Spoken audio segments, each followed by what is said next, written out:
Salut à tous et bienvenue sous le soleil de l'Italie juste à côté du lac de Côme, et aujourd'hui on vous fait découvrir le nouvel Alfa Romeo Tonale.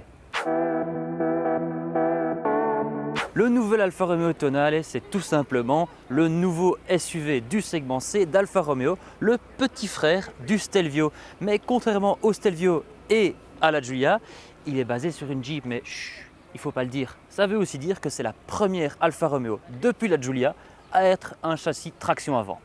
Il a beau être basé sur une Jeep, pourtant on le reconnaît bien en tant qu'Alfa Romeo, et ça c'est grâce à sa face avant typique avec le bouclier typique d'Alfa Romeo. Ici on a les feux qui sont une nouvelle signature lumineuse d'Alfa Romeo avec les trois feux ici. Alfa nous dit que ça a été inspiré par le concept Alfa Romeo SZ Zagato.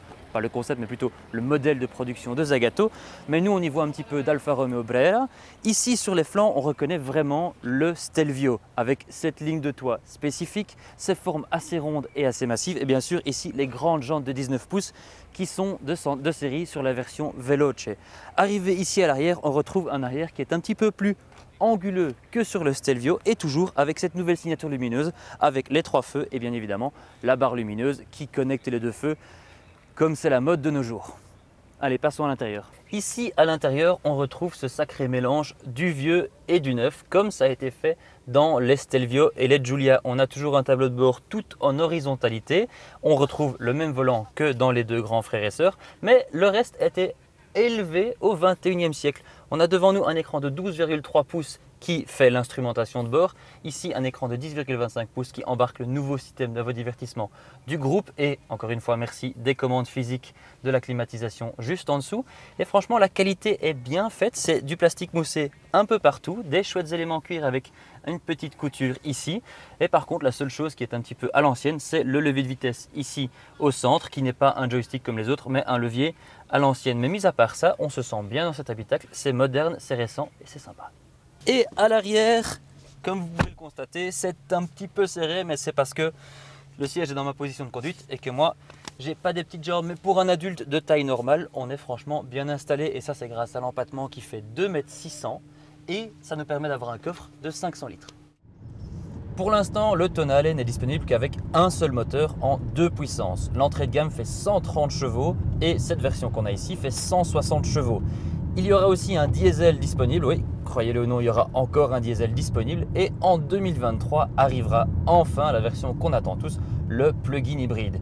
Mais c'est pas tout, parce que dans quelques années, en 2027, il y aura carrément une version 100% électrique du Tonale, et à cette époque-là, les versions essence seront mises au rebut.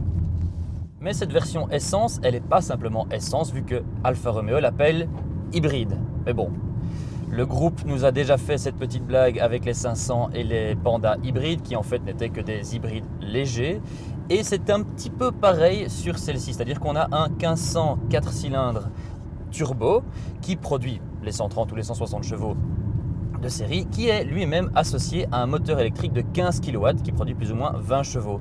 Ce moteur, il est situé entre le moteur essence et la boîte de vitesse à 7 rapports et double embrayage, et il est aussi utilisé pour les petites assistances en ville. Donc ce n'est pas simplement un hybride léger qui aide simplement à redémarrer plus facilement le moteur, il permet aussi la vraie conduite électrique, par exemple en ville. Lorsqu'on fait des petits déplacements, le moteur essence ne démarre pas du tout, enfin du moins jusqu'à ce que la batterie du moteur électrique soit épuisée.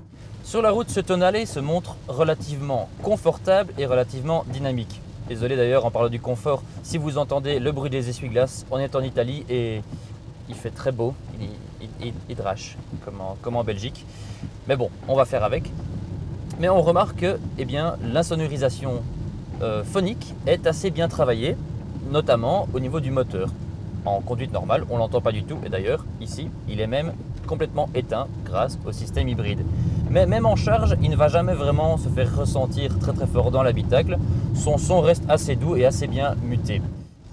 Il a beau porter le badge Alfa Romeo, et Alfa Romeo a beau nous présenter ce SUV comme le SUV le plus dynamique de son segment, force est de constater qu'un SUV basé sur un châssis traction ne sera jamais aussi dynamique que son grand frère, le Stelvio, sur la plateforme Giorgio à propulsion.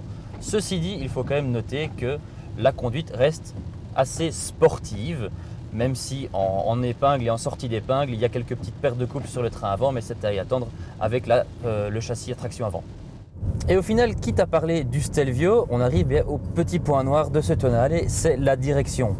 La direction qui se trouve être très légère, même trop légère, très synthétique.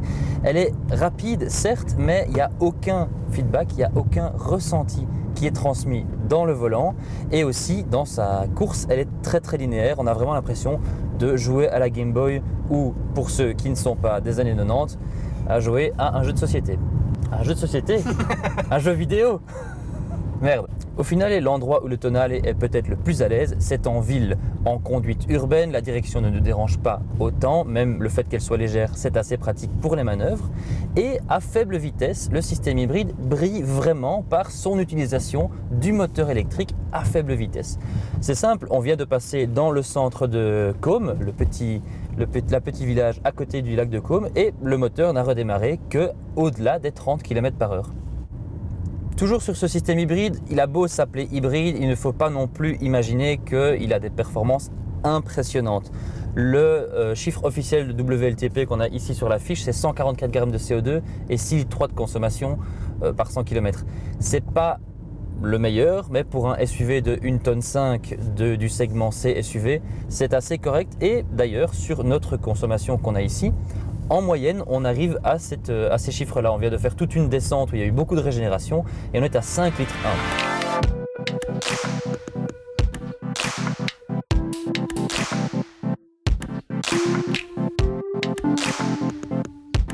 Alors au final, qu'est-ce qu'on pense de cet Alfa Romeo Tonale? Eh bien, premièrement, on est content que malgré le partage de plateforme, c'est une vraie Alfa Romeo, du moins en termes de look et en termes d'habitacle. On est aussi content du moteur et du moteur hybride qui marche vraiment bien, surtout en ville grâce à sa bonne utilisation de l'électricité. Mais par contre, on n'est pas très content de tout ce qui est sensation et conduite sportive et confiance au volant.